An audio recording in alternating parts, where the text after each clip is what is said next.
হে hello everyone, সবাই কেমন আছো? আশা করছি সবাই খুব ভালো আছো আর আমিও খুব ভালো আছি। আর আমি আজকে তোমাদের জন্য নিয়ে এসেছি একটা নতুন ব্লগ। আর সেখানে আমি তোমাদের কিছু ভিউ দেখাবো, খুব সুন্দর ভিউ। দেখো পুরো চারিদিকে সবুজ সবুজ হয়ে গেছে। আর আমি ওখানে কাশফুল দেখেছিলাম। তো আমি রোজ যখন ডিউটিতে যাই তখন আমি রোজ দেখে যাই, আমার খুব ভালো লাগে। তো আজকে ভাবলাম আমি ওইখানে যাব। তো সেই কথা মতোই কাজ। তো আমি আজকে চলে এসেছি সেখানে একটু ভিডিও করতে, কিন্তু এত প্রচণ্ড পরিমাণে রোদ দিয়েছে সেখানে ভিডিও করা অসম্ভব, আর প্রচণ্ড গরম। তাই আর ভিডিও না করে আমি ভাবলাম একটা ব্লগ ভিডিওই করে নিই, তোমাদের সাথেও শেয়ার করা হয়ে যাবে।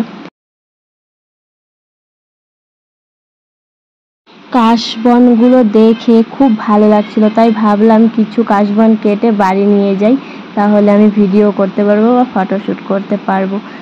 তাই দেরি না করে ঝটপট ব্যাগ থেকে কেঁচিটা বের করে দেখো আমি কাশবন কেটে নিয়েছি। এবার আমি চলে যাচ্ছি। তো সেখান থেকে যাব আমি শাপলা ফুল আনতে, কারণ আমার খুব ভালো লাগে আর সেই ভিউটাও খুব সুন্দর। তো আমি আগেরবার নিয়ে এসেছিলাম এক জায়গা থেকে, তো সেখানেই আবার এলাম শাপলা ফুল নিতে। দেখো অনেক শাপলা ফুল এখানে আছে আর আমি এখান থেকে নিয়ে যাব। তার আগে দেখো ভিউটা কত সুন্দর, আমার কিন্তু খুব ভালো লাগলো এরকম একটা ভিউ আর এত সুন্দর একটা জায়গা। তোমাদের কেমন লাগলো অবশ্যই কিন্তু কমেন্ট করে জানিও। আর সেই শাপলা ফুল দেখে কি চুপ করে থাকা যায়? তাই আমিও একটা লাঠি নিয়ে চলে গেলাম ফুল তুলতে। এবার আমার ফুল তোলা হয়ে গেছে, এবার আমি বাড়ি যাব। তো দেখা হচ্ছে নেক্সট ভিডিওতে, ততক্ষণে ভালো থেকো, সুস্থ থেকো। আবারও তোমাদেরকে জানাই শুভ ষষ্ঠী শুভেচ্ছা রইল সবাইকে।